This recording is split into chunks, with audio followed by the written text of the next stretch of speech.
आदरणीय सभापति जी, राष्ट्रपति जी के अभिभाषण पर धन्यवाद देने के लिए मैं भी इस चर्चा में शामिल हुआ हूं। इस चर्चा को समृद्ध बनाने के लिए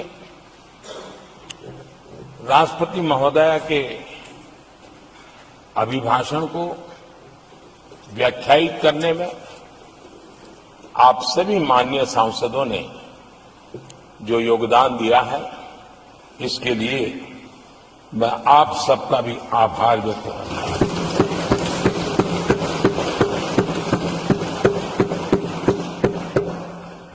आदरणीय सभापति जी, भारत की आजादी के इतिहास में हमारी संसदीय लोकतांत्रिक यात्रा में बहुत दशकों के बाद देश की जनता ने एक सरकार को तीसरी बार देश की सेवा करने का अवसर दिया।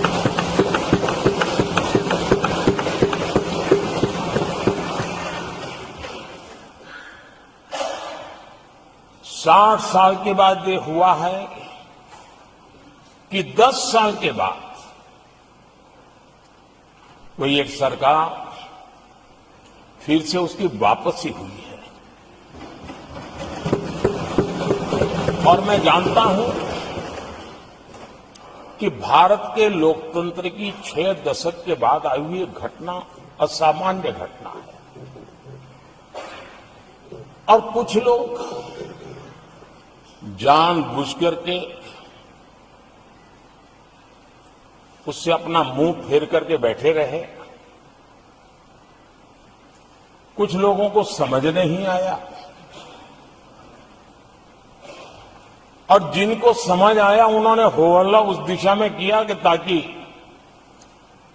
देश की जनता की इस विवेक बुद्धि पर,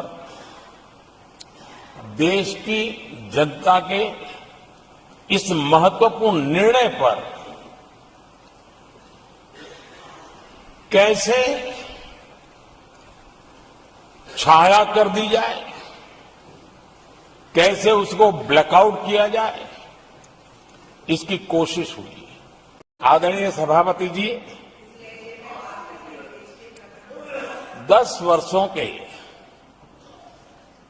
अखंड एकनिष्ठ अविरत सेवा भाव से किए हुए कार्य को देश की जनता ने जी भर करके समर्थन दिया है।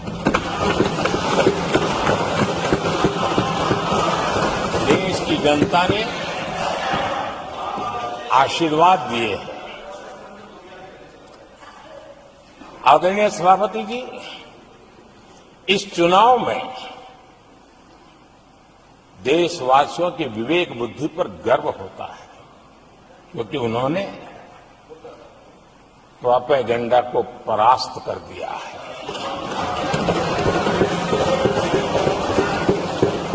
देश की जनता ने परफॉर्मेंस को प्राथमिकता दी है। भ्रम की राजनीति को देशवासियों ने ठुकराया है और भरोसे की राजनीति पर विजय की मोहर लगा।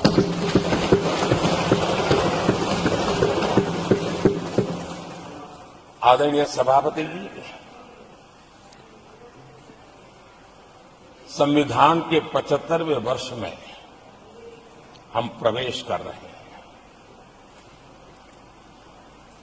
इस सदन के लिए भी ये पड़ाव विशेष है, क्योंकि इसे भी 75 साल हुए हैं और इसलिए एक सुखद संयोग है। आदरणीय सभापति जी, मेरे जैसे बहुत लोग हैं इस देश के सार्वजनिक जीवन में, जिनके परिवार में कोई गांव का सरपंच भी नहीं रहा, गांव का प्रधान भी नहीं रहा है, राजनीति से कोई सरोकार नहीं रहा है, लेकिन आज अनेक महत्वपूर्ण पदों पर पहुंच करके देश की सेवा कर रहा है। और उसका कारण बाबा साहब आम्बेडकर ने जो संविधान दिया है, उसने हम जैसे लोगों को अवसर दिया है। और मेरे जैसे अनेक लोग हैं जिनको बाबा साहब आम्बेडकर द्वारा दिए गए संविधान के कारण यहां तक आने का अवसर मिला है। और जनता जनार्दन ने उस पर मोहर लगाई तो तीसरी बार आने का मौका मिल गया।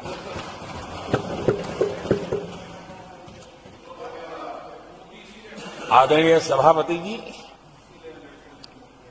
संविधान हमारे लिए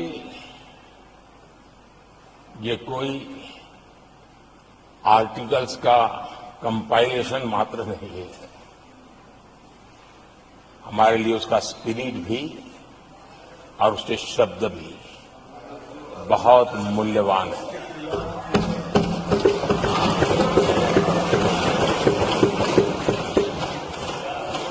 और हमारा मानना है कि किसी भी सरकार के लिए, किसी भी सरकार के नीति निर्धारण में, कार्यकलापों में हमारा संविधान लाइट हाउस का काम करता है, दिशा दर्शक का काम करता है, हमारा मार्गदर्शन करता है। आदरणीय सभापति जी, मुझे याद है मैंने जब लोकसभा में हमारी सरकार की तरफ से कहा गया कि हम 26 नवंबर को संविधान दिवस के रूप में मनाएंगे, तो मैं हैरान हूं जो आज संविधान की प्रत लेकर के कूदते रहते हैं, दुनिया में लहराते रहते हैं, उन लोगों ने विरोध किया था 26 जनवरी तो है, तो संविधान दिवस क्यों लाए? और आज संविधान दिवस के माध्यम से, आज संविधान दिवस के माध्यम से देश के स्कूल कॉलेजेस में संविधान की भावना को, संविधान की रचना में क्या भूमिका रही है, देश के गणमान्य महापुरुषों ने संविधान के निर्माण में किन कारणों से कुछ चीजों को छोड़ने का निर्णय किया, किन कारणों से कुछ चीजों का स्वीकार करने का निर्णय किया, इसके विषय में हमारे स्कूल कॉलेजेस में विस्तार से चर्चा हो, निबंध स्पर्धाएं हो, चर्चा सभाएं हो, एक व्यापक रूप से संविधान के प्रति आस्था का भाव जगे और संविधान के प्रति समझ विकसित हो। देशवासियों के लिए आने वाला पूरा कालखंड संविधान हमारी सबसे बड़ी प्रेरणा रहे, इसके लिए हम कोशिश करते रहे हैं। और अब जब 75 वर्ष में प्रवेश कर रहे हैं तो हमने इसे एक जन उत्सव के रूप में राष्ट्रव्यापी उत्सव मनाने का तय किया है। और इससे देश के कोने कोने में संविधान की भावना को, संविधान के पीछे जो मकसद है उसके विषय में भी देश को अवगत कराने का प्रयास है। आदरणीय सभापति जी, देश की जनता ने हमें तीसरी बार जो अवसर दिया है, वो अवसर विकसित भारत, आत्मनिर्भर भारत, इस यात्रा को मजबूती देने के लिए, इस संकल्प को सिद्धि तक ले जाने के लिए हमें देश के कोटि कोटि जनों ने आशीर्वाद दिए हैं।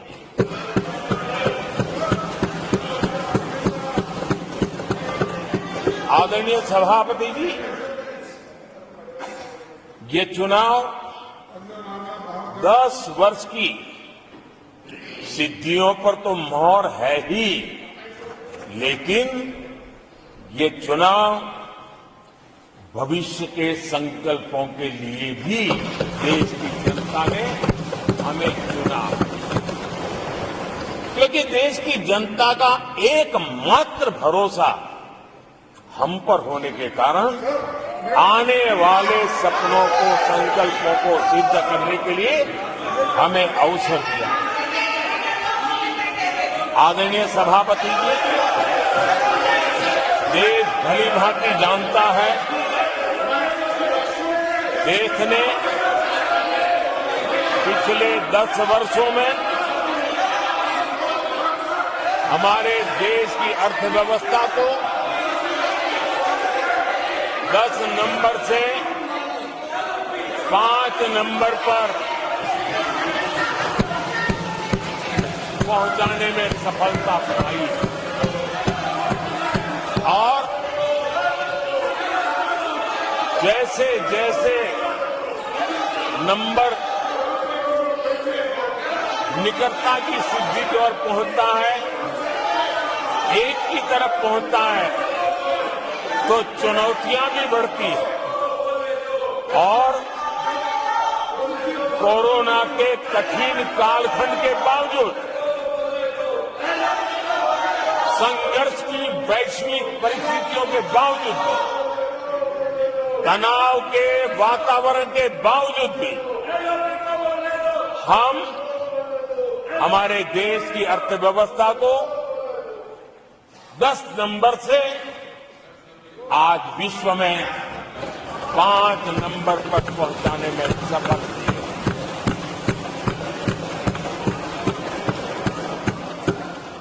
इस बार देश की जनता ने हमें 5 नंबर से 3 नंबर की इकोनॉमी पर पहुंचाने के लिए जनादेश दिया है और मुझे पक्का विश्वास है कि देश की जनता ने हमें जो जनादेश दिया है, हम भारत की अर्थव्यवस्था को विश्व के टॉप 3 में पहुंचा के रहेंगे।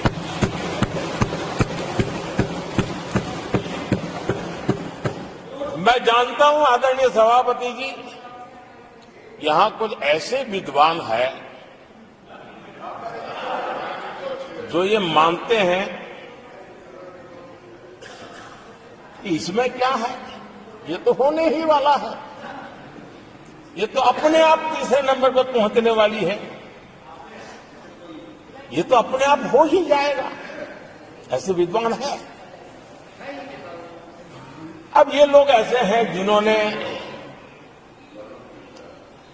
ऑटो पायलट मोड पर सरकार चलाने का या तो रिमोट पायलट पर सरकार चलाने का उनको आदी है, इसलिए वो कुछ करना धरने में विश्वास नहीं करते, वो कुछ करने धरने में विश्वास नहीं करते, वो इंतजार करना जानते हैं।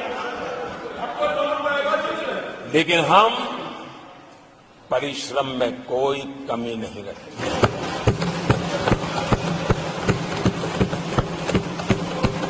आने वाले वर्षों में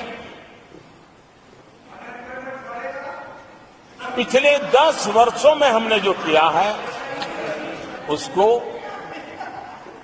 गति भी बढ़ाएंगे, उसका विस्तार भी बढ़ाएंगे और गहराई भी होगी, ऊंचाई भी होगी और हम इस संकल्प को पूरा करेंगे। आदरणीय सभापति जी, चुनाव के दरमियान मैं देशवासियों को कहता था कि जो 10 साल हमने काम किया है, हमारे जो सपने और संकल्प है, उसके हिसाब से तो ये एपेटाइजर है, मेन कोर्स तो अभी शुरू हुआ।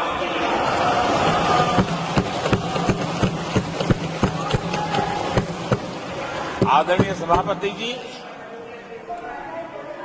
आने वाले 5 साल मूल सुविधाओं के सैचुरेशन के, और हम एक सामान्य नागरिक की जो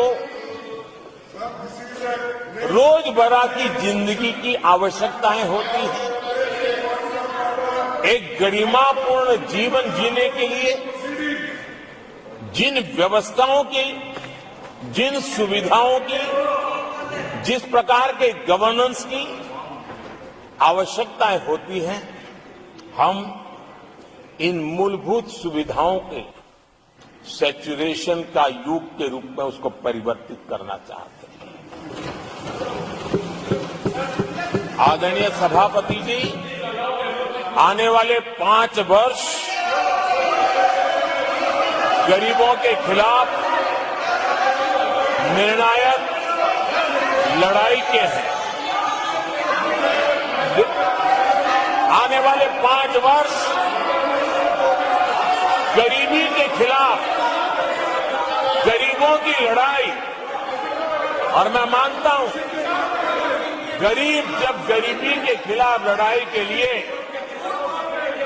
एक सामर्थ्य के साथ खड़ा हो जाता है तो गरीबों की गरीबी के खिलाफ की लड़ाई सफलता को प्राप्त करती है। और इसलिए आने वाले 5 साल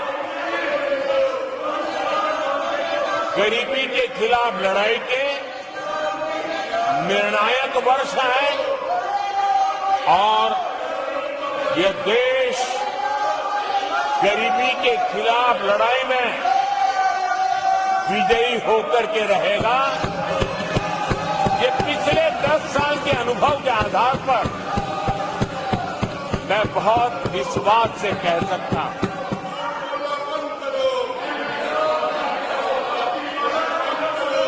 आदरणीय सभापति जी, जब देश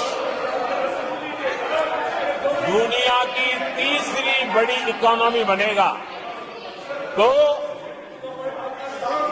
इसका लाभ, इसका प्रभाव जीवन के हर क्षेत्र पर पड़ने वाला है। विकास के विस्तार के अनेक अवसर उपलब्ध होने वाले हैं, और इसलिए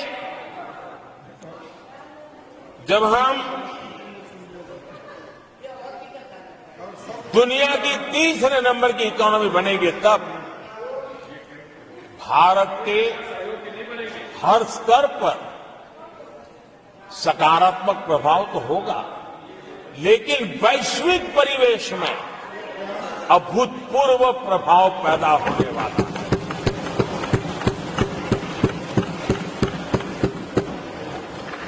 आदरणीय सभापति जी, हम आने वाले कालखंड में नए स्टार्टअप्स का, नई कंपनियों का वैश्विक उभार देख रहे हैं, और मैं देख रहा हूं कि आने वाले कालखंड में हमारे टियर 2, टियर 3 सिटीज भी ग्रोथ इंजन की भूमिका में देश में बहुत बड़ा कंट्रीब्यूशन करने वाला है। आदरणीय सभापति जी, ये शताब्दी टेक्नोलॉजी ड्रिवन शताब्दी है, और इसलिए हम कई नए सेक्टर्स में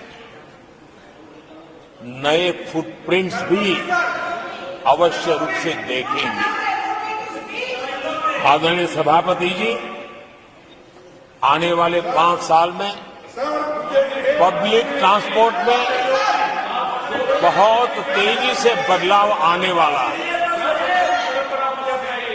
और इसका लाभ भारत के कोटि कोटि जनों को जल्द से जल्द मिले, उस दिशा में हम गंभीरता से आगे बढ़ना चाहते हैं। आदरणीय सभापति जी, भारत की विकास यात्रा में हमारे छोटे शहर, चाहे खेल जगत हो, चाहे शिक्षा जगत हो, चाहे इनोवेशन हो, चाहे पेटेंट की रजिस्ट्री हो, मैं साफ देख रहा हूं कि हमारे छोटे छोटे शहर, हजारों की तादाद में से शहर भारत में एक विकास का नया इतिहास गढ़ने वाले हैं।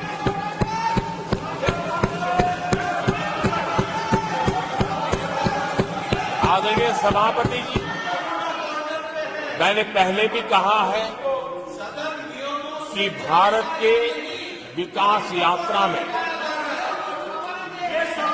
4 प्रमुख स्तंभ, उसका सशक्तिकरण, उनको अवसर, एक बहुत बड़ी ताकत देने वाले हैं। आदरणीय सभापति जी, हमारे देश के किसान, हमारे देश के गरीब, हमारे देश के युवा और हमारे देश की नारी शक्ति, आदरणीय सभापति जी, हमने हमारी विकास यात्रा में हमारा जो फोकस है उसको हमने रेखांकित किया है। आदरणीय सभापति जी, यहां भी कई साथियों ने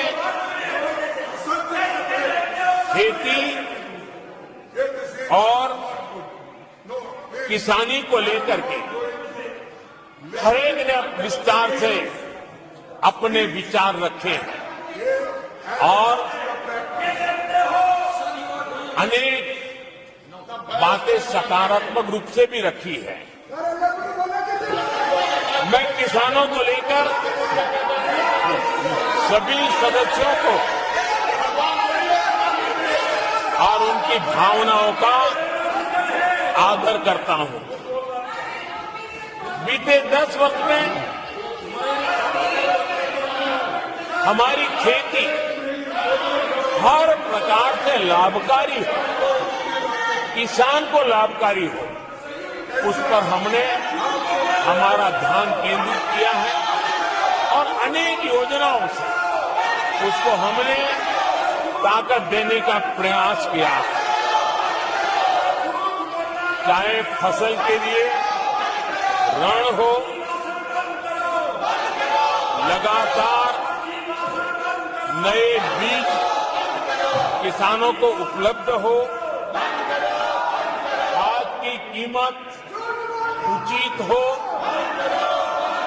और फसल बीमा का लाभ पहले की सारी मुसीबतें दूर कर देते किसानों को सरलता से उपलब्ध हो, ऐसी व्यवस्था की। चाहे एमएसपी पर खरीद की बात हो, हमने पुराने सारे रिकॉर्ड तोड़ करके किसानों को लाभ पहुंचाया।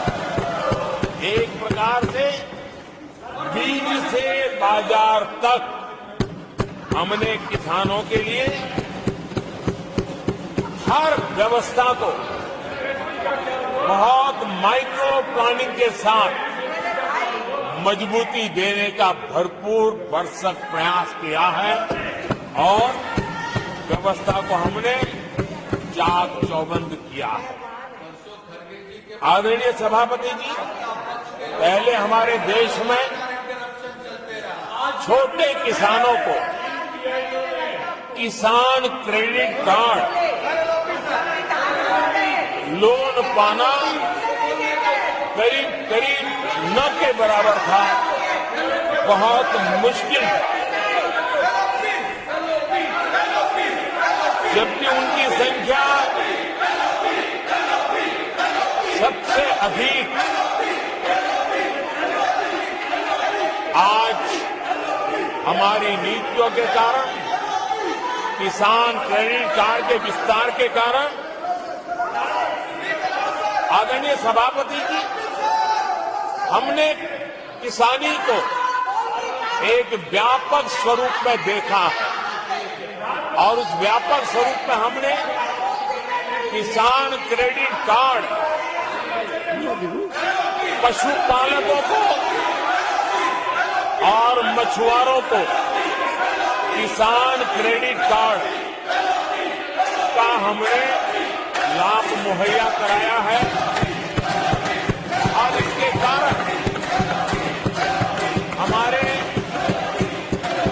किसानों का खेती के काम को उसके विस्तार को भी मजबूती मिली है। उस दिशा में भी हमने काम किया है। आदरणीय सभापति जी,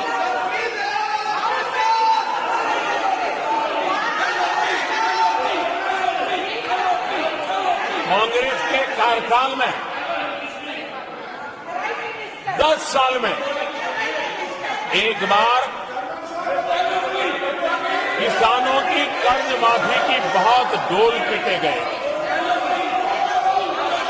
और एक बढ़ चढ़ करके बातें बता करके किसानों को गुमराह करने का भरसक प्रयास किया गया था।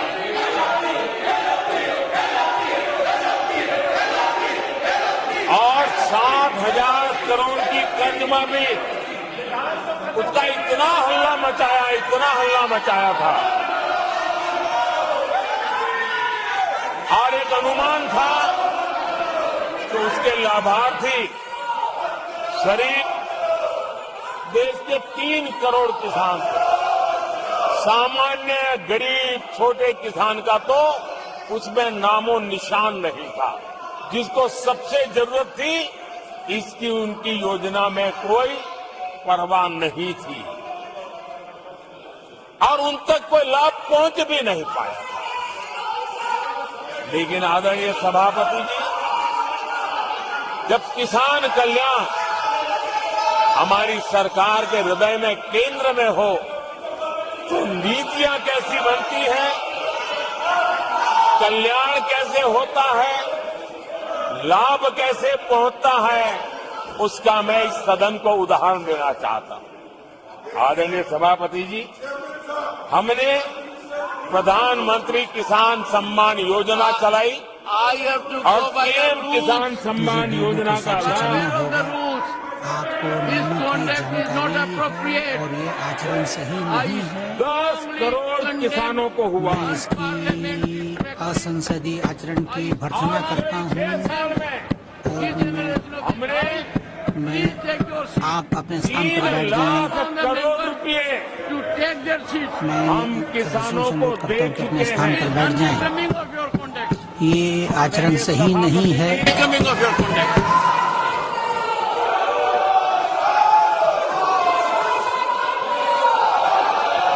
आदरणीय सभापति जी, देश देख रहा है, झूठ फैलाने वालों की सत्य सुनने की ताकत भी नहीं होती।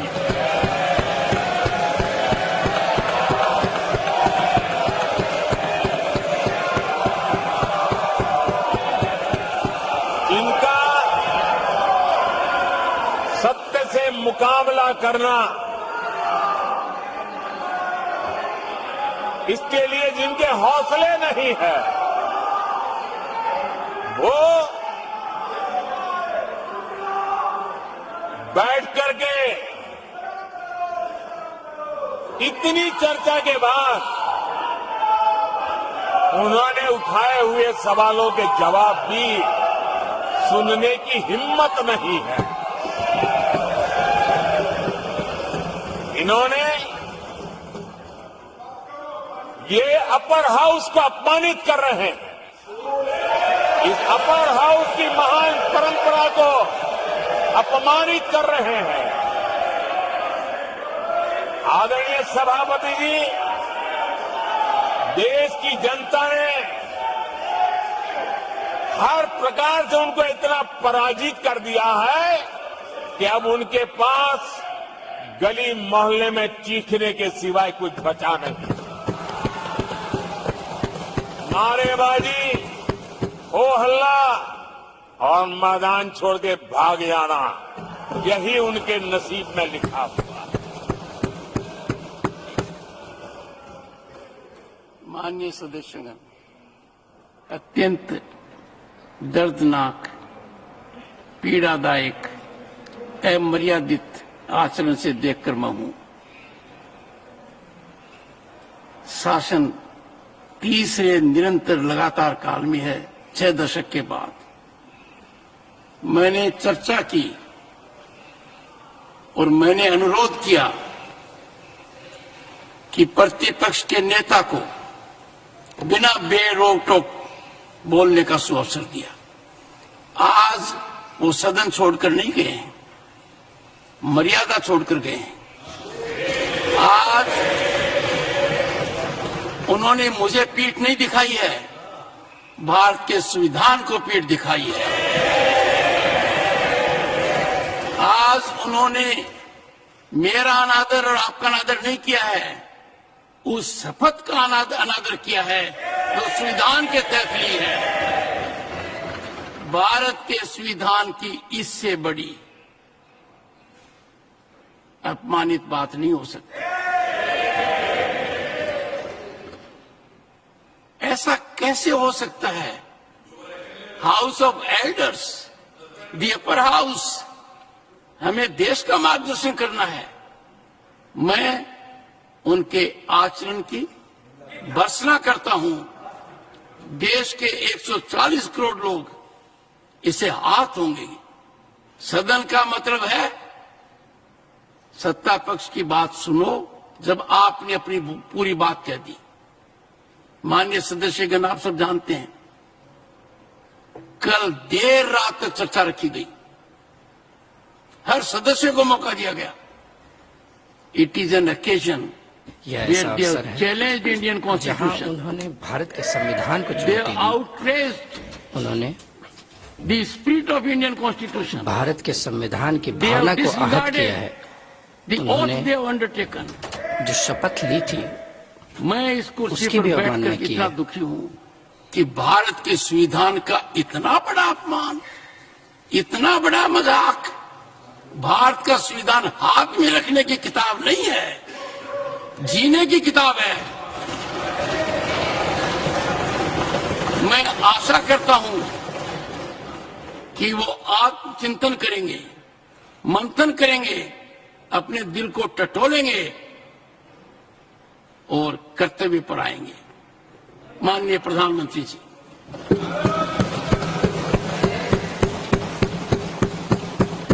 आदरणीय सभापति जी, आपकी वेदना मैं समझ सकता हूं। 140 करोड़ देशवासियों ने जो निर्णय दिया है, जो जनादेश दिया है, इसे ये पचा नहीं पा रहे हैं। और कल उनकी सारी हरकतें फेल हो गई, तो आज उनका वो लड़ाई लड़ने का भी हौसला नहीं था और इसलिए वो मैदान छोड़कर के भाग गए हैं। आदरणीय सभापति जी, मैं तो कर्तव्य से बंधा हुआ हूं और न ही मैं यहां कोई डिबेट में स्कोर करने के लिए आया हूं। मैं तो देश का सेवक हूं, देशवासियों को मेरा हिसाब देना, देश की जनता को मेरे पल पल का हिसाब देना, मैं उसे अपना कर्तव्य मानता हूं।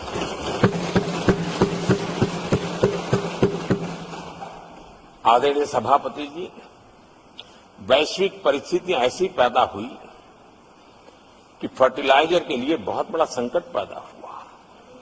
हमने देश के किसान को मुसीबत में नहीं आने दिया और हमने करीब करीब 12 लाख करोड़ रुपया फर्टिलाइजर में सब्सिडी दी है और जो भारत के आजादी के इतिहास में सर्वाधिक है। और इसी का परिणाम है कि हमारे किसान को फर्टिलाइजर का इतना बड़ा बोझ उस तक हमने जाने नहीं दिया। सरकार ने अपने कंधे पर उसको उठा लिया है। आदरणीय सभापति जी, हमने एमएसपी में भी रिकॉर्ड बढ़ोतरी की है। इतना ही नहीं, खरीद के भी नए रिकॉर्ड बनाए हैं। पहले एमएसपी की घोषणा होती थी, लेकिन किसानों से कुछ भी लिया नहीं जाता था, बातें बताई जाती थी। पहले की तुलना में अनेक गुना ज्यादा खरीदी कर करके हमने किसानों को सामर्थ्यवान बनाने का प्रयास किया।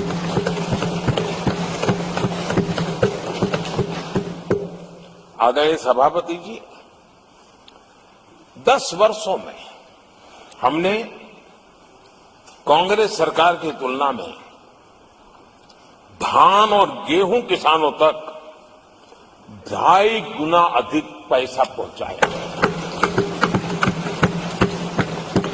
और हम आने वाले 5 साल सिर्फ इसी का इंक्रीमेंटल वृद्धि करके रुकना नहीं चाहते। हम नए नए क्षेत्रों को, उन कठिनाइयों का अध्ययन करके उसकी मुक्ति के लिए प्रयास कर रहे हैं। और इसलिए आदरणीय सभापति जी, अन्न भंडारण का विश्व का सबसे बड़ा अभियान हमने हाथ लिया है और लाखों की तादाद में विकेंद्रित व्यवस्था के तहत अन्न भंडारणों की रचना करने की दिशा में काम चल पड़ा है। फल और सब्जी एक ऐसा क्षेत्र है, हम चाहते हैं किसान उस तरफ मुड़े और उसके भंडारण के लिए भी एक व्यापक इंफ्रास्ट्रक्चर की दिशा में हम काम कर रहे हैं। आदरणीय सभापति जी, सबका साथ सबका विकास, इस मूल मंत्र को लेकर के हमने देश सेवा की हमारी यात्रा को निरंतर विस्तार देने का प्रयास किया है। देशवासियों को गरिमापूर्ण जीवन देना, ये हमारी प्राथमिकता रही है। आजादी के बाद अनेक दशकों तक जिनको कभी पूछा नहीं गया, आज मेरी सरकार उनको पूछती तो है, उनको पूजती भी है।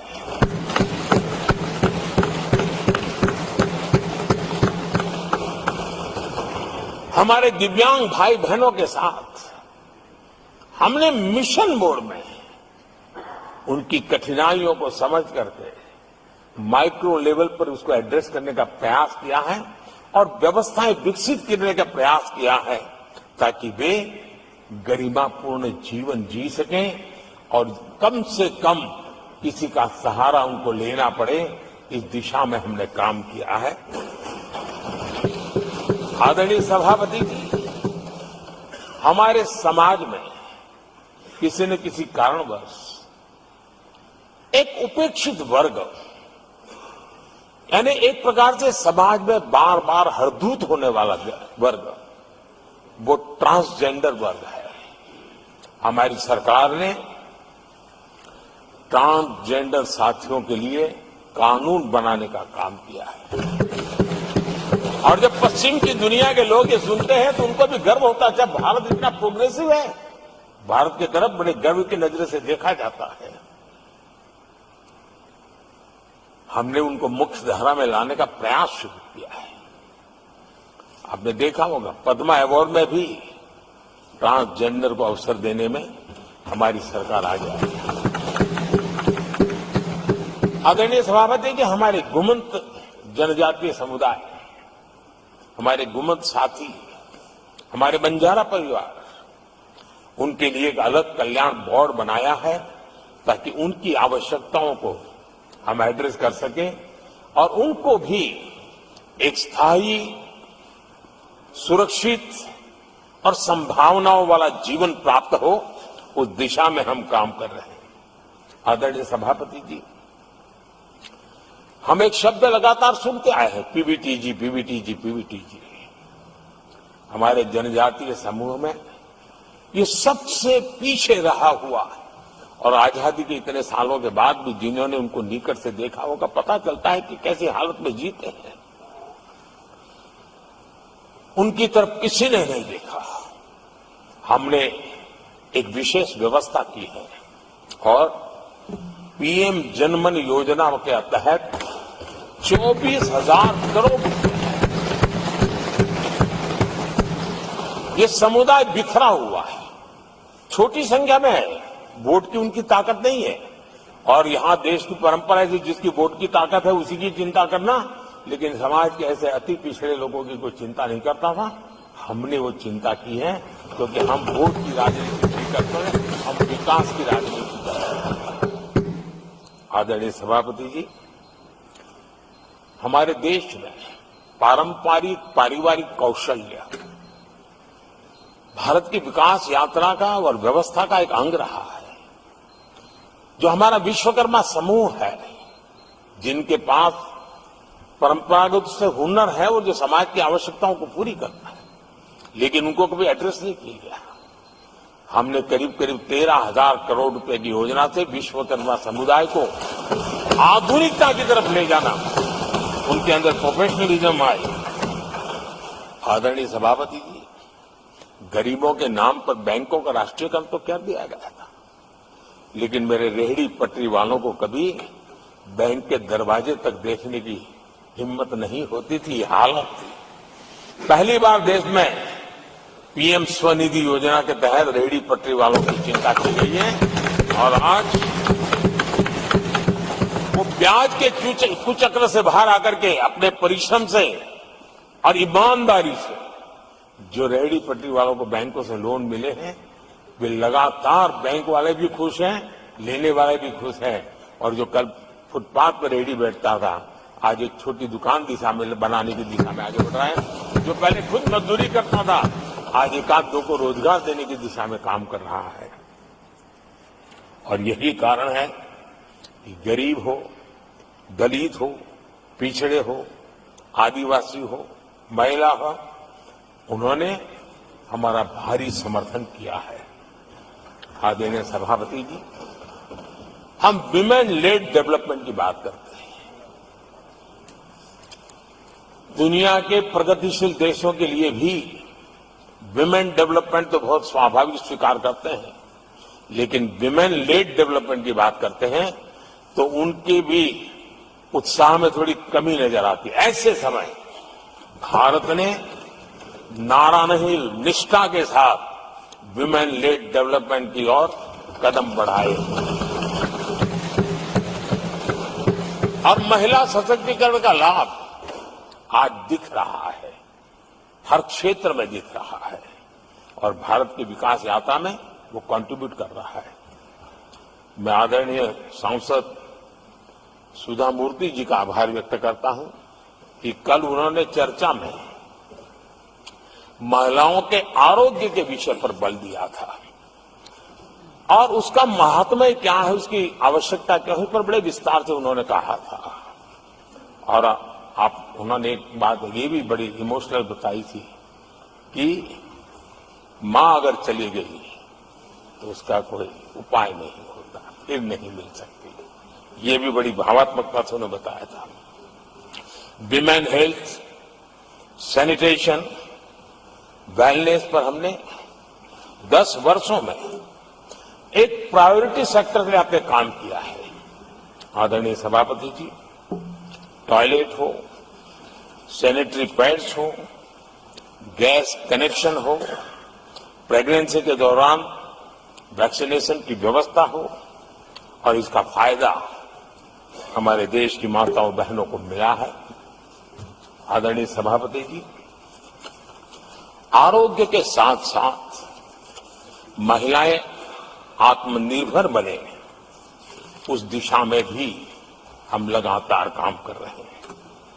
बीते वर्षों में हमने जो 4 करोड़ घर बनाए हैं, उसमें से ज्यादातर घर हमने महिलाओं के नाम पर रखे। बैंकों में खाते खुलने से मुद्रा और सुकन्या समृद्धि जैसी योजना से आर्थिक फैसलों में महिलाओं की भूमिका भी बढ़ी है, भागीदारी भी बढ़ी है और एक प्रकार से वो परिवार में भी अब निर्णय प्रक्रिया का हिस्सा बनने लगी है।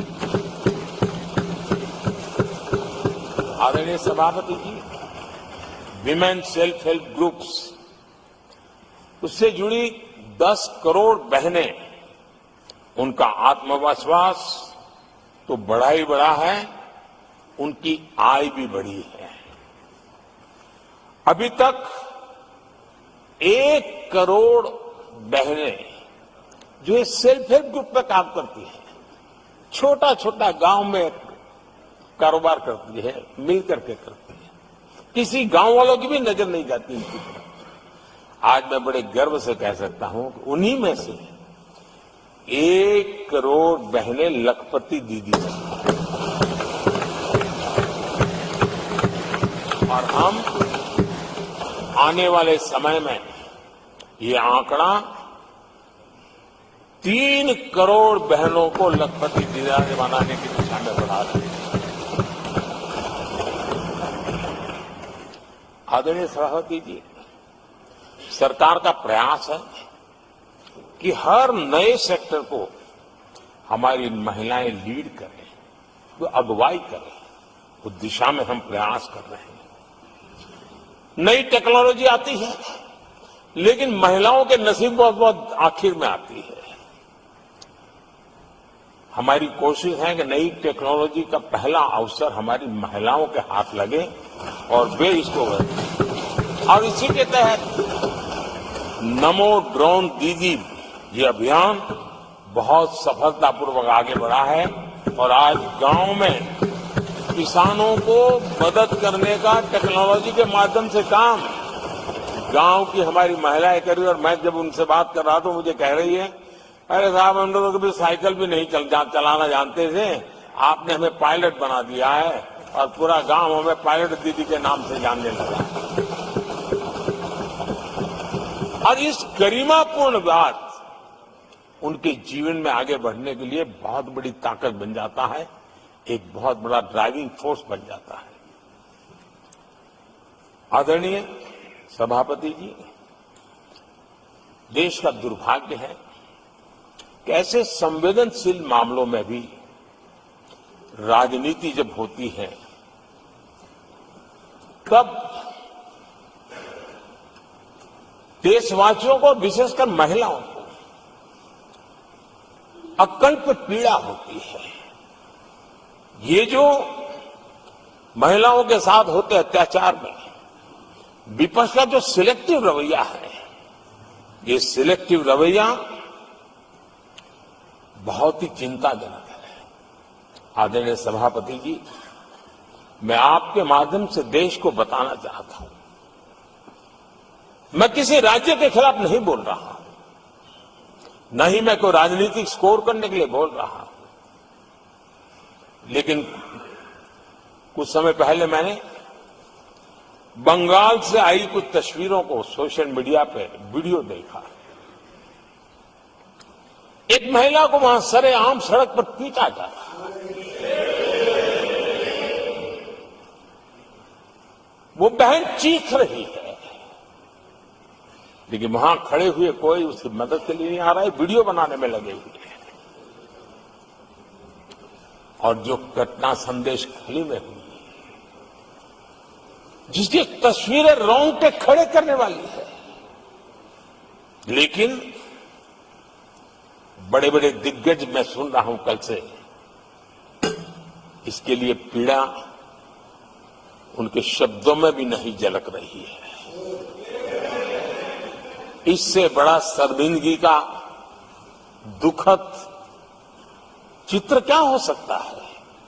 और जो अपने आप को बहुत बड़े प्रगतिशील नारी नेता मानते हैं, वो भी मुंह पे ताले लगा करके बैठ गए, क्योंकि संबंध उनके राजनीतिक जीवन से जुड़े किसी दल से या उस राज्य से है। और इसलिए आप महिलाओं पर हो रही पीड़ा को चुपचाप हो जाए। आदरणीय सभापति जी, मैं समझता हूं कि जिस प्रकार से दिग्गज लोग भी ऐसी बातों को नजरअंदाज करते हैं, तब देश को तो पीड़ा होती है, हमारी माताओं बहनों को ज्यादा पीड़ा होती है। आदरणीय सभापति जी, राजनीति इतनी सिलेक्टिव हो और जहां उनकी राजनीति को अनुकूल नहीं होता है तो उनको सांप सूंघ जाता है, ये बहुत चिंता का विषय है। आदरणीय सभापति जी,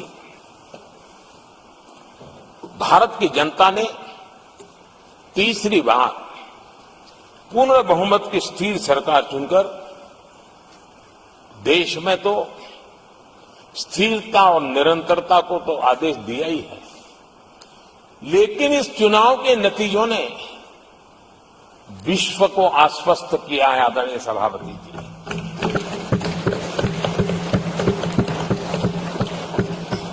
और इस नतीजों के कारण भारत विश्व भर के निवेशकों के लिए एक बहुत बड़ा आकर्षण का केंद्र बनकर के उभर रहा है। इफ्स और बट्स का समय पूरा हो चुका है और भारत में विदेश का निवेश भारत के नौजवानों के लिए रोजगार के नए अवसर लेके आता है।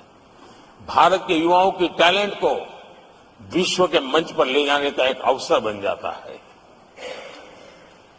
आदरणीय सभापति जी, honourable prime minister, honourable members, प्रधानमंत्री जी, the reply to the discussion on the motion of thanks on the president's address is underway. वह If the House agrees, जारी है। the lunch hour will be dispensed with to conclude the तो discussion. हम Do I have the lunch के leave of the समय House to dispense इस with the चर्चा lunch को hour करें। today? क्या सबकी सहमति है? Honorable Prime जी, Minister, माननीय प्रधानमंत्री जी, आपने मुझे भी एक मौका दिया है जो मेरे से पहले एक चेयरमैन को ही मिला है, to listen to the prime minister कि वे प्रधानमंत्री जी को सुने तीसरी बार जब वो राष्ट्रपति के अभिभाषण पर उत्तर दे रहे हैं। और आपसे इंस्पिरेशन लेकर आप देखिए, टेबल के ऊपर हमने पुरुषों का 1/3 रिजर्वेशन कर दिया है। ऑनरेबल प्राइम मिनिस्टर, आदरणीय सभापति जी, वैश्विक अर्थव्यवस्थाओं में संतुलन जो चाहते हैं, उनका भारत का ये विजय उनके लिए एक बहुत बड़ी नई आशा लेकर के आया है। आज विश्व पारदर्शिता पर भरोसा करती है और भारत उसके लिए एक बहुत ही श्रेष्ठ भूमि के रूप में उभर रहा है। आदरणीय सभापति जी, इस चुनाव नतीजों से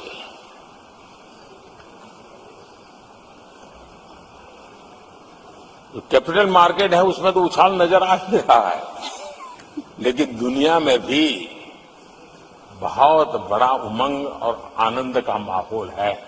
मैं अपने व्यक्तिगत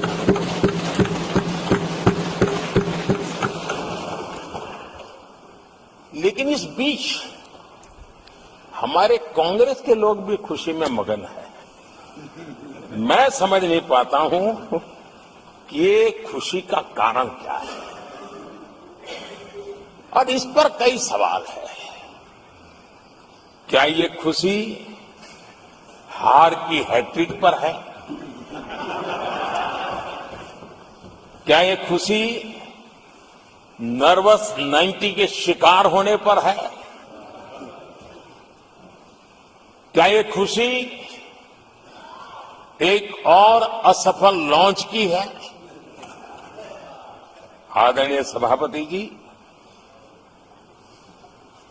मैं देख रहा था ये उत्साह उमंग से खड़गे जी भी बड़े नजर आ रहे थे,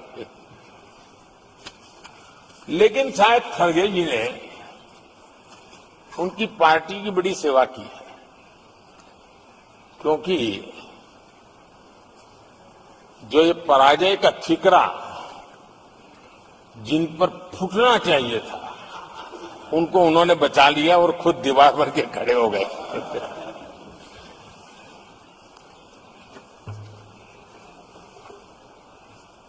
और कांग्रेस का रवैया ऐसा रहा है कि जब जब ऐसी परिस्थिति आती है तो दलित को, पिछड़े को ही ये मार झेलनी पड़ती है और वो परिवार बच निकल जाता है। इसमें भी यही नजर आ रहा है।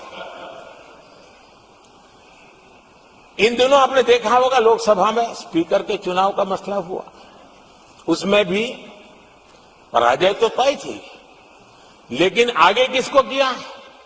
एक दलित को बड़ी चलाने के लिए खेल खेला उन्होंने। उनको मालूम था कि वो पराजित होने वाले, लेकिन उन्हीं को आगे किया। राष्ट्रपति उपराष्ट्रपति पद के चुनाव थे तो 2022 में उन्होंने उपराष्ट्रपति पद के लिए सुशील कुमार शिंदे जी को आगे किया, उनको मरवा दिया। दलित मरे, उनका कुछ जाता नहीं है। 2017 में हार पाई थी तो उन्होंने मीरा कुमार को लगा दिया। पराजय हुआ, उनको पराजय झेलना पड़ा। कांग्रेस की एससी, एसटी, ओबीसी ये विरोधी मानसिकता है, जिसके कारण ये पूर्व राष्ट्रपति श्री रामनाथ कोविंद जी का अपमान करते रहे। इसी मानसिकता के कारण देश की पहली आदिवासी महिला राष्ट्रपति को भी उन्होंने अपमानित करना, विरोध करने में कोई कमी नहीं दी और ऐसे शब्दों का प्रयोग किया जो कोई नहीं कर सकता है। आदरणीय सभापति जी, ये संसद, ये उच्च सदन सार्थक वाद, विवाद, संवाद और इस मनोमंथन में से अमृत निकाल करके देशवासियों देने के लिए है। ये देश का सबसे बड़ा मंच माना जाएगा। लेकिन जब मैंने कई वरिष्ठ नेताओं की बातें सुनी पिछले 2 दिन में,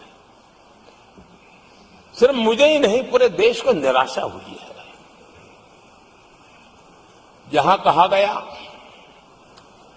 कि ये देश के इतिहास का पहला चुनाव था जिसका मुद्दा संविधान की रक्षा था, मैं जरा उन्हें याद कराना चाहता हूं। क्या अब भी एक फेक नैरेटिव चलाते रहोगे क्या आप भूल गए 1977 का चुनाव? अखबार बंद थे, रेडियो बंद थे, बोलना भी बंद था और एक ही मुद्दे पर देशवासियों ने वोट किया था, लोकतंत्र की पुनर्स्थापना के लिए वोट किया था। संविधान की रक्षा के लिए पूरे विश्व में इससे बड़ा कोई चुनाव नहीं हुआ है और भारत के लोगों की रगों में लोकतंत्र किस प्रकार से जीवित है वो 1977 के चुनाव ने दिखा दिया। लेकिन आप गुमराह कर रहे हो देश को। मैं मानता हूं कि संविधान की रक्षा का वो सबसे बड़ा चुनाव था और उस समय देश की विवेक बुद्धि ने संविधान की रक्षा के लिए उस समय सत्ता पर बैठे हुए लोगों को उखाड़ करके फेंक दिया था। और इस बार अगर संविधान की रक्षा का चुनाव था तो देशवासियों ने संविधान की रक्षा के लिए हमें योग्य पाया है। संविधान की रक्षा के लिए देशवासियों को हम पर भरोसा है। कहा अगर संविधान की रक्षा कोई कर सकता है तो यही लोग कर सकते हैं और देशवासियों ने हमें जनादेश दिया है। आदरणीय सभापति जी,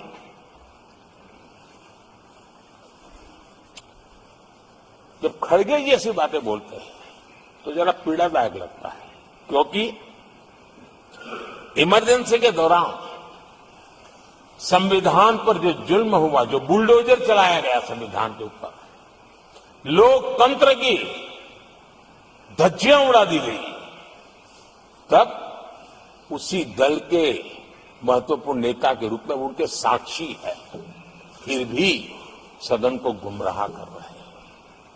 आदरणीय सभापति जी, आपातकाल को मैंने बहुत निकट से देखा है। करोड़ों लोगों को कल्पना भार की यातनाएं दी गई है, उनका जीना मुश्किल कर दिया गया था। और जो संसद के अंदर होता था वो तो रिकॉर्ड पर है। भारत के संविधान की बातें करने वालों को मैं पूछता हूं, जब आपने लोकसभा को 7 साल चलाया था, लोकसभा का कार्यकाल 5 साल है, वो कौन सा संविधान था जिसको लेकर के आपने 7 साल तक सत्ता की मौज ली और लोगों पर जुल्म करते रहे?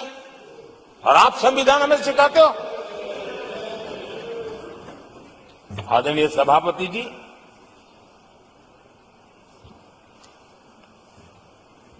दर्जनों आर्टिकल्स पर,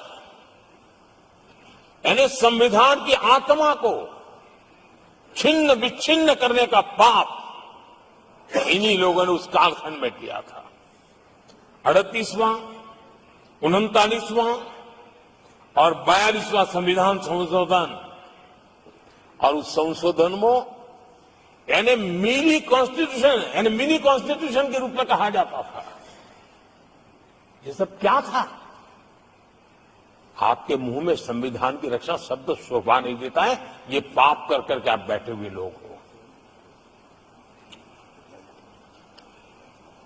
इमरजेंसी में पिछली सरकार में 10 साल ये कैबिनेट में तय कर गई थी। क्या हुआ था? प्रधानमंत्री संवैधानिक पद है, प्रधानमंत्री के पद के ऊपर एनएसी बैठ जाना, ये कौन से संविधान में से लाए थे व्यवस्था? किस संविधान में से बनाया था आप लोगों ने? आपने देश के प्रधानमंत्री पद की गरिमा को चकनाचूर कर दिया था और रिमोट पायलट बनकर के आप उसके माथे पर बैठ गए थे। कौन सा संविधान आपको अनुमति देता है? आदरणीय सभापति जी, जरा ये बताएं हमको, वो कौन सा संविधान है जो एक सांसद को कैबिनेट के निर्णय को सार्वजनिक रूप से फाड़ देने का हक दे देता है? वो कौन सा संविधान था? किस हैसियत से बना गया था? आदरणीय सभापति जी, हमारे देश में लिखित रूप में प्रोटोकॉल की व्यवस्था है। राष्ट्रपति, उपराष्ट्रपति, प्रधानमंत्री, स्पीकर सब कैसे कहां होते हैं? कोई मुझे बताएं कि संविधान की मर्यादाओं को तार तार करके प्रोटोकॉल में एक परिवार को प्राथमिकता कैसे दी जाती थी? कौन सा संविधान था? संवैधानिक पदों पर बैठे हुए लोगों बाद में, एक परिवार के लोग पहले। कौन से संविधान की मर्यादा रखी थी आपने? और आज संविधान की बातें करते हैं, संविधान लहराते हैं, जय संविधान कहते हैं। अरे आप लोग तो India is Indira, Indira is India के नारे लगा करके जिए हो। आपको संविधान की कोई आदर भाव कभी व्यक्त कर नहीं पाए हो। आदरणीय सभापति जी, मैं बहुत गंभीरता से कह रहा हूं कि देश में कांग्रेस संविधान की सबसे बड़ी विरोधी है। उसके जहन में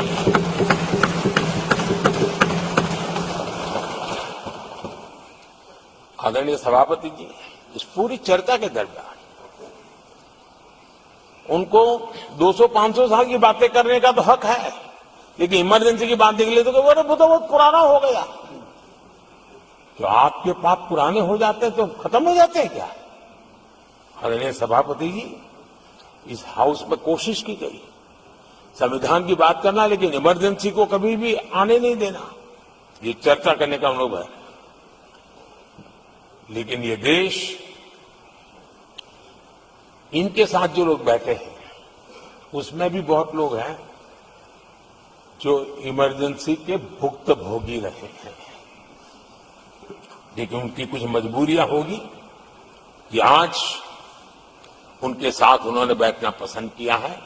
मतलब अवसरवादिता का ये दूसरा नाम है। संविधान के प्रति समर्पण का भाव होता तो ऐसा नहीं करते। आदरणीय सभापति जी, आपातकाल सिर्फ एक राजनीतिक संकट नहीं था, लोकतंत्र संविधान के साथ साथ ये बहुत बड़ा मानवीय संकट भी था। अनेक लोगों को टॉर्चर किया गया था, अनेक लोग जेल में मृत्यु को शरण हुए थे। जयप्रकाश नारायण जी की स्थिति इतनी खराब हुई कि बाहर आकर के वो कभी ठीक नहीं हो पाए। ये हाल उन्होंने कर दिया था। और प्रताड़ना सिर्फ राजनेताओं की नहीं, आम आदमी को भी नहीं छोड़ा गया था, सामान्य आदमी को भी नहीं। और इनका इतने सारे जुल्म, उसमें इनके लोग भी थे अंदर, उनके साथ भी ये जुल्म हुआ। लेकिन आज भूल, आदरणीय सभापति, वो दिन ऐसे थे कि जो कुछ लोग घर से निकले कभी घर लौट करके वापस नहीं आए और पता तक नहीं चला कि उनका शरीर कहाँ गया। यहां तक की घटनाएं घटी थी। आदरणीय सभापति जी, ये बहुत सी पार्टियां जो उनके साथ बैठी हैं, वो अल्पसंख्यकों की आवाज होने का जरा दावा करते और बड़े ज्यादा चिल्ला करके बोलते हैं। क्या कोई मुजफ्फरनगर और तुर्कमान गेट, वहां अल्पसंख्यकों के साथ इमरजेंसी में क्या हुआ था, जरा याद करने की हिम्मत करते हैं क्या? बोलने की हिम्मत करते हैं क्या? आदरणीय सभापति जी, और ये कांग्रेस को क्लीन चिट दे रहे हैं। कैसे देश उनको माफ करेगा? ये शर्मनाक है कि ऐसी तानाशाही को भी आज सही कहने वाले लोग हाथ में संविधान की प्रत लेकर के अपने काले कारनामों को छुपाने की कोशिश कर रहे हैं।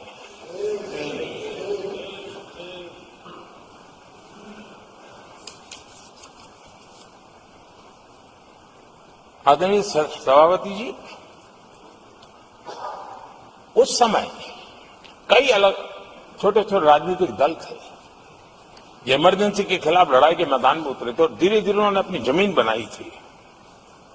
आज वो कांग्रेस का सहयोग कर रहे हैं। और मैंने कल लोकसभा में कहा था, अब कांग्रेस का परजीवी युग शुरू हुआ है। ये परजीवी कांग्रेस है, जहां वो खुद अकेले लड़े वहां उनका स्ट्राइक रेट शर्मजनक है, और जहां किसी के सहारे, किसी के कंधे पर बैठने का मौका मिला, वहीं पर से बच करके आए हैं। देश की जनता ने आज भी उसको स्वीकार नहीं किया है, वो किसी की आड़ में आए हैं। ये कांग्रेस परजीवी है, किसी और के कारण सहयोगी दलों के वोट खा करके वो जरा फली फूली है ऐसा दिखता है। और कांग्रेस का परजीवी होने का कारण उनके अपने कारनामों से है। वो देश की जनता का विश्वास नहीं देता, वो जोड़ तोड़ करके बचने का रास्ता खोज रहे हैं। जनता जनार्दन का विश्वास जीतने के लिए इनके पास कुछ नहीं है, इसलिए फेक नैरेटिव के द्वारा, फेक वीडियो के द्वारा देश को भ्रमित करके, गुमराह करके अपने कारनामे करने की आदत है। आदरणीय सभापति जी, इस सदन में, ये उच्च सदन है, यहां विकास के विजन पर चर्चा होना स्वाभाविक अपेक्षित है। लेकिन भ्रष्टाचार के गंभीर आरोपों से घिरे लोग, ये कांग्रेस वाले भ्रष्टाचारी बचाओ आंदोलन चलाने लग गए हैं बेशर्मी के साथ। जिनको सजाएं मिली है भ्रष्टाचार में, इनके साथ तस्वीरें निकालने में उनको मजा आ रहा है। पहले ये लोग हमको पूछते थे, बातें तो बड़ी करते थे, भ्रष्टाचारियों पर कार्रवाई क्यों नहीं होती है? और जब भ्रष्टाचारी जेल जा रहे हैं तो हंगामा कर रहे हैं। क्या आप लोगों को जेल क्या भेज रहे हो? आदरणीय सभापति जी, यहां चर्चा के दौरान केंद्र की जांच एजेंसियों पर आरोप लगाए गए हैं। जांच एजेंसियों का ये सरकार दुरुपयोग कर रही है, ऐसा कहा गया है। आदरणीय सभापति जी, अब आप मुझे बताइए, भ्रष्टाचार करे आप, शराब घोटाला करे आप, बच्चों के क्लास के बनाने में घोटाला करे आप, पानी तक में घोटाला करे आप, आपकी शिकायत करे कांग्रेस, आपको कोर्ट में घसीट करके ले जाए कांग्रेस, और अब कार्रवाई हो तो गाली दे मोदी को।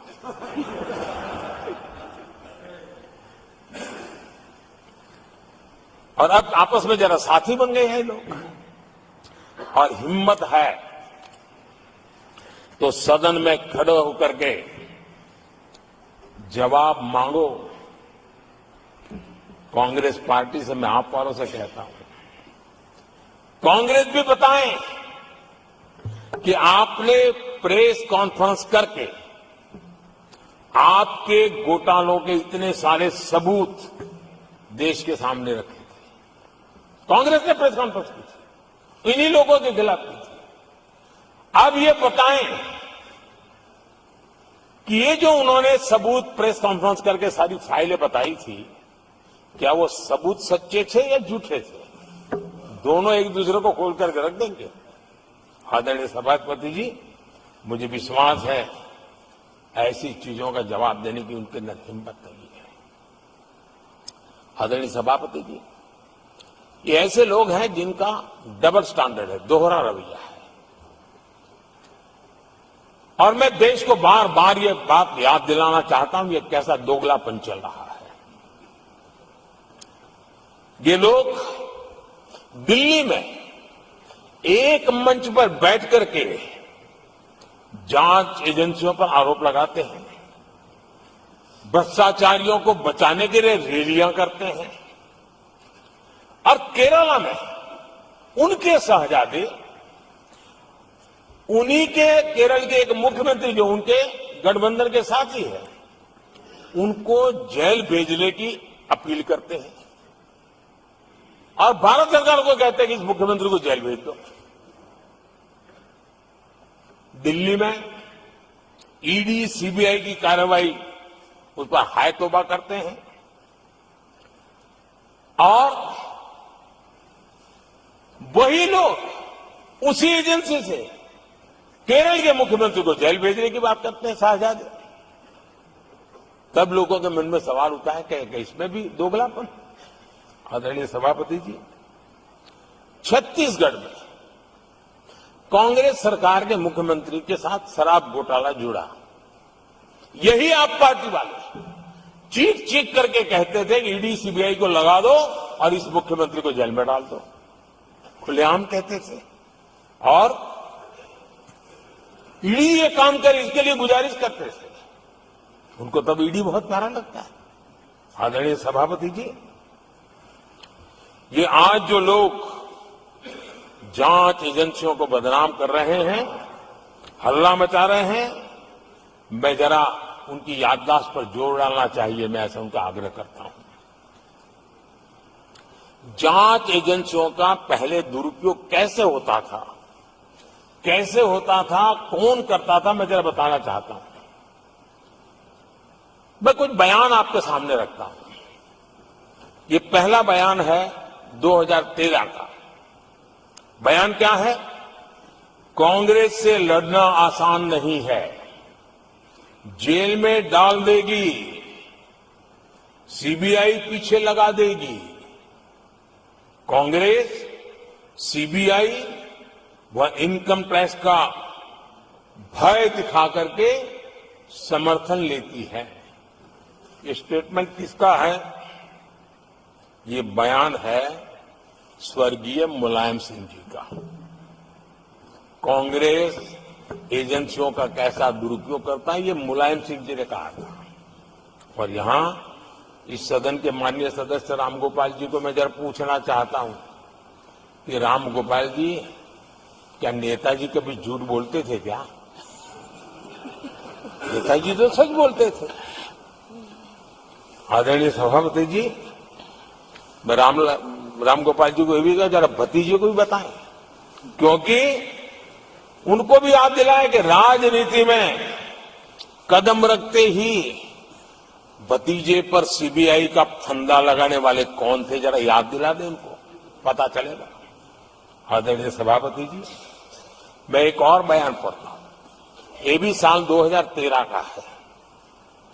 The Congress had used the CBI to strike political bargain with many parties. राजनीतिक फायदा उठाने के लिए सीबीआई का इस्तेमाल किया, कई जगह किया।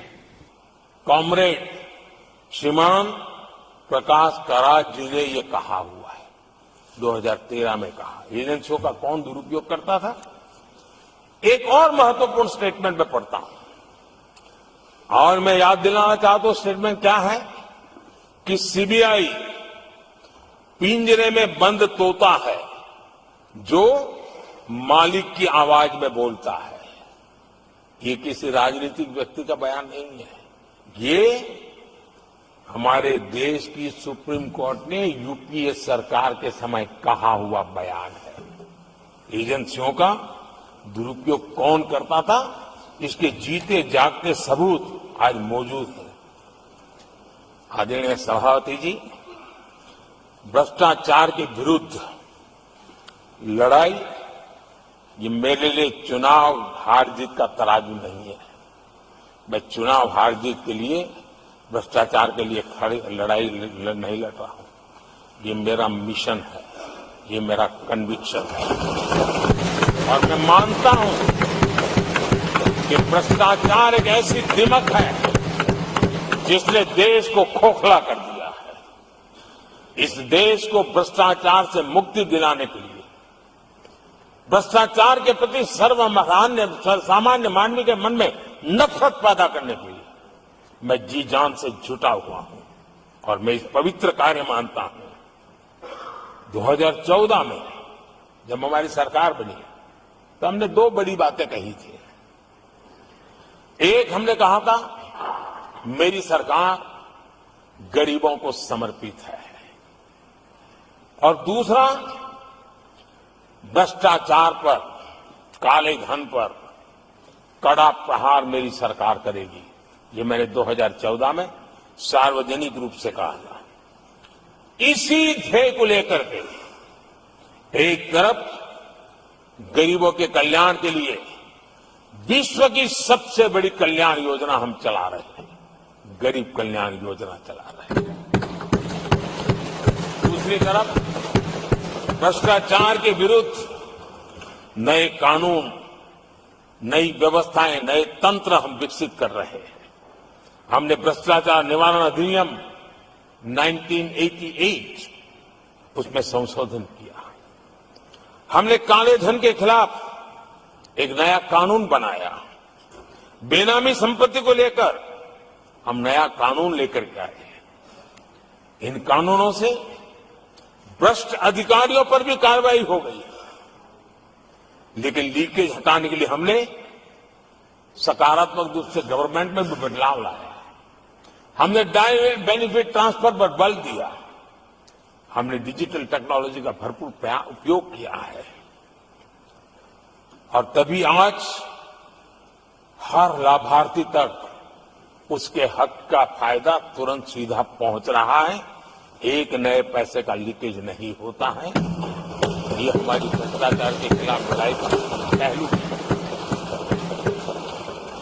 और जब सामान्य नागरिक को ये व्यवस्था मिलती है तब उसका लोकतंत्र में भरोसा बढ़ता है, उसको सरकार में अपनापन महसूस होता है, और जब अपनापन महसूस होता है ना, तब तीसरी बार बैठने का मौका मिलता है। आदरणीय सभापति जी,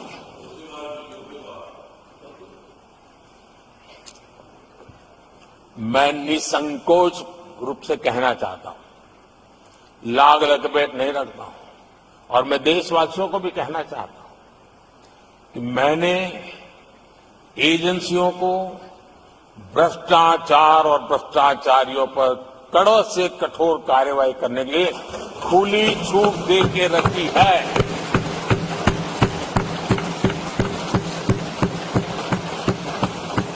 सरकार कहीं पर भी टांग नहीं अड़ाएगी। हां, वो ईमानदारी से काम करे, ईमानदारी के लिए काम करे, ये मेरी सूचना है।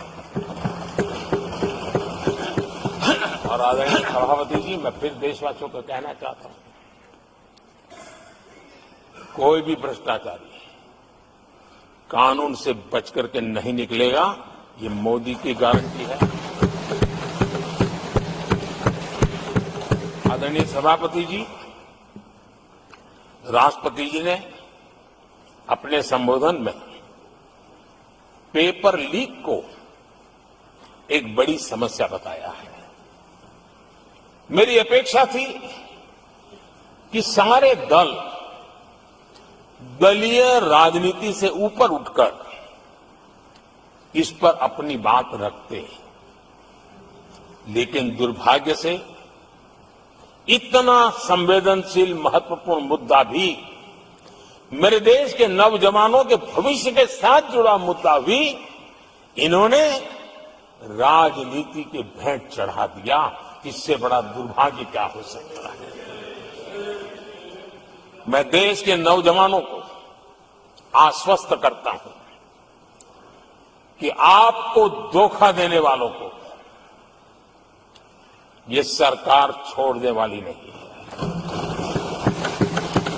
मेरे देश के नौजवानों के भविष्य के साथ खिलवाड़ करने वालों को सख्त से सख्त सजा मिले, इसके लिए एक के बाद एक एक्शन लिए जा रहे हैं।